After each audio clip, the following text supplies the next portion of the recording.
கர்த்தருடைய பரிசுத்த நாமத்திற்கு மகிமை உண்டாவதாக.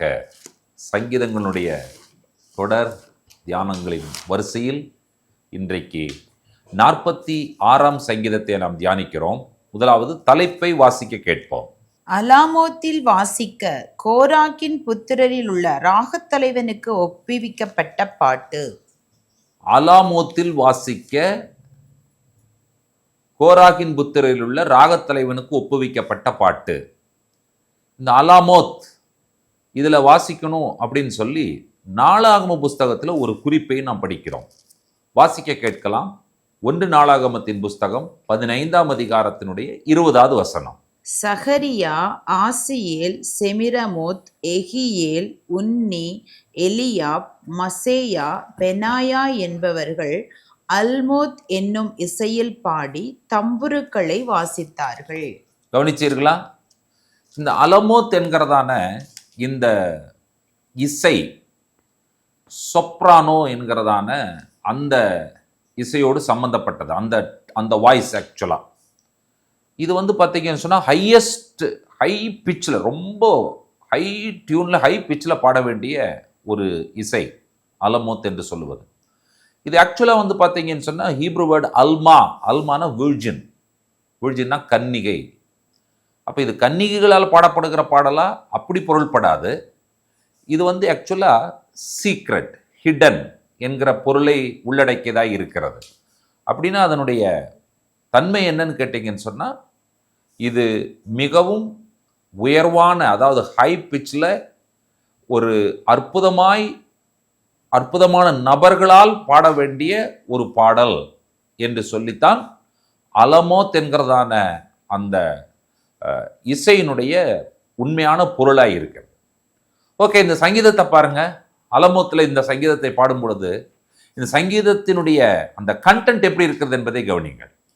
இது ஆக்சுவலாக பார்த்தீங்கன்னு சொன்னால் ஒரு கம்யூனிட்டியாக சேர்ந்து ஆண்டவர் மேலே வைக்கிற நம்பிக்கையை வெளிப்படுத்துகிற ஒரு பாடல். Israel as a community, they put their confidence upon God. தேவன் மேலே அவர்கள் நம்பிக்கை வைத்து பாடுகிற பாடல். சங்கீதத்தினுடைய ஆரம்பமே நமக்கு அதை சொல்லுகிறது. முதலாவது வசனத்தை வாசிக்க கேட்போம். தேவன் நமக்கு அடைக்கலமும் பெலனும் ஆபத்து காலத்தில் அனுகூலமான துணையுமானவர். தேவன் நமக்கு, எனக்கல்ல, நமக்கு என்று சொல்லுகிறார். தேவன் நமக்கு அடைக்கலமும் பெலனும் ஆபத்து காலத்தில் அனுகூலமான துணையுமானவர். ஏதோ ஒரு பெரிய மிலிட்ரி, இராணுவ சேனை, அந்த சேனை இவர்களை முற்றுகிட வருகிறது.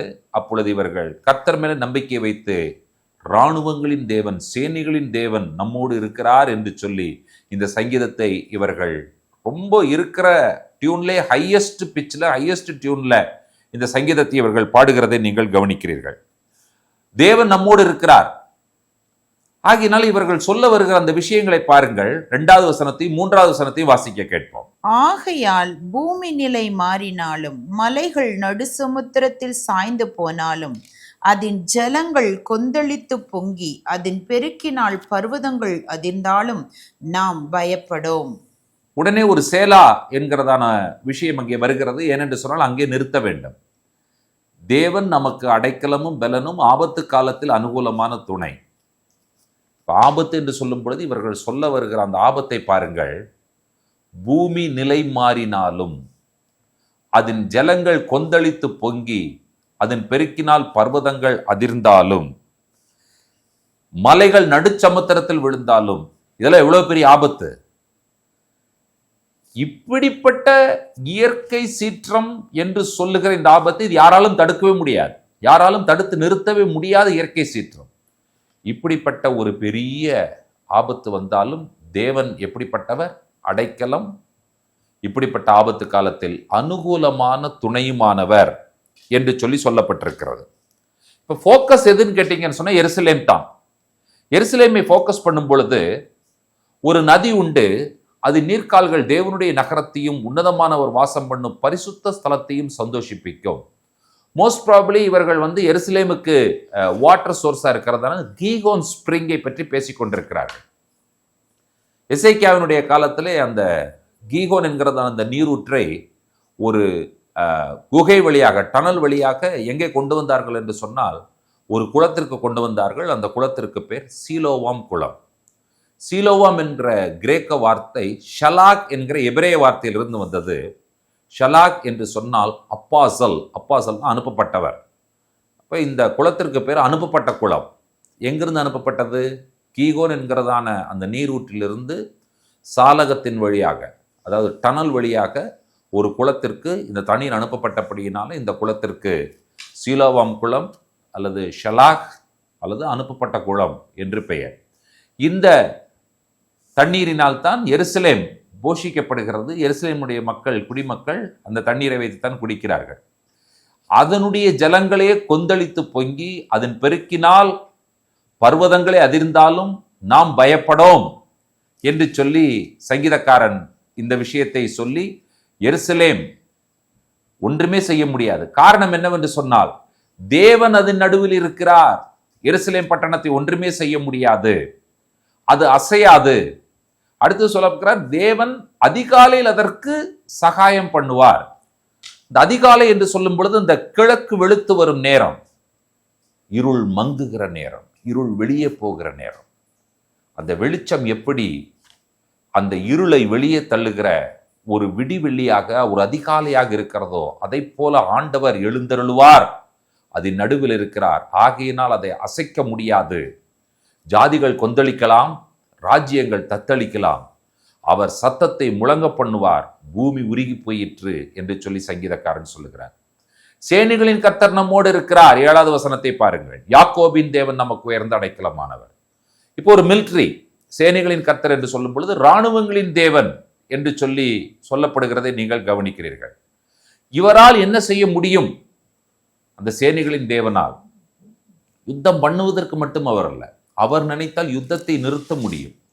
பூமியின் கடைமுனை மட்டும் யுத்தங்களை ஓய பண்ணுகிற தேவன். வில்லை ஒடிக்கிறார், ஈட்டியை முறிக்கிறார், ரதங்களை நெருப்பினால் சுட்டெரிக்கிறார். வில்லை ஒடித்தால், ஈட்டியை முறித்தால், ரதங்களை எல்லாம் நெருப்பினால் சுட்டெரித்து விட்டால் அப்புறம் எங்கே யுத்தம் இருக்க போகிறது? நீங்களும் நானும் இந்த கால வேளையிலே இந்த கர்த்தரை எப்படி அறிக்கை செய்ய போகிறோம் என்று சொன்னால், என்னுடைய வாழ்க்கையில இருக்கிறதான எல்லா போராட்டங்களையும் முடிவிற்கு கொண்டு வருகிற ஒரு தேவன் ஒருவர் இருக்கிறார். அவர் சேனைகளின் கர்த்தர். அவரால் என்ன செய்ய முடியும்? பூமியின் கடைமுனை மட்டும் யுத்தங்களை ஓய பண்ணுகிற ஒரு தேவனை நான் ஆராதிக்கிறேன். என்னுடைய வாழ்க்கையில் இருக்கிற எல்லா யுத்தங்களையும் அவரால் ஓய பண்ண வைக்க முடியும். இப்ப எனக்கு விரோதமாய் வருகிற ஈட்டி என்ன செய்கிறார்? முறிக்கிறார். எனக்கு விரோதமாய் எழும்புகிற வில் அதை ஒடிக்கிறார். எனக்கு விரோதமாய் ரதங்களிலே வருகிறதான போராட்டங்களை நெருப்பினால் சுட்டெரிக்கிறார், முறிக்கிறார், ஒடிக்கிறார், சுட்டெரிக்கிறார். என்னுடைய போராட்டங்கள், என்னுடைய பிரச்சனைகள், என்னுடைய பாடுகள், என்னுடைய கவலைகள், என்னுடைய கண்ணீர்கள் எல்லாம் ஒடித்து முறித்து சுட்டெரிக்கிற ஒரு சேனைகளின் தேவன் எனக்கு இருக்கிறார் என்கிறதை இந்த காலை வேளையில நீங்களும் நானும் அறிந்து கொள்ள வேண்டும். இப்பொழுது சங்கீதக்காரனுடைய 10வது வசனங்களை வாசிக்கும் பொழுது, நீங்கள் அமர்ந்திருந்து நானே தேவன் என்று அறிந்து கொள்ளுங்கள், ஜாதிகளுக்குள்ளே உயர்ந்திருப்பேன், பூமியிலே உயர்ந்திருப்பேன். யாக்கோபின் தேவன் நமக்கு உயர்ந்த அடைக்கலமானவர். சேனைகளின் கர்த்தர் நம்மோடு இருக்கிறார். இந்த வசனம் 2 முறை சொல்லப்பட்டிருக்கிறதை நீங்கள் கவனிக்க வேண்டும். 7வது வசனத்திலும் 11வது வசனத்திலும் ஒரே விஷயம் திரும்ப சொல்லப்பட்டிருக்கிறது. அது என்ன என்று கேட்டால், சேனைகளின் கர்த்தர் நம்மோடு இருக்கிறார், யாக்கோபின் தேவன் நமக்கு உயர்ந்த அடைக்கலமானவர்.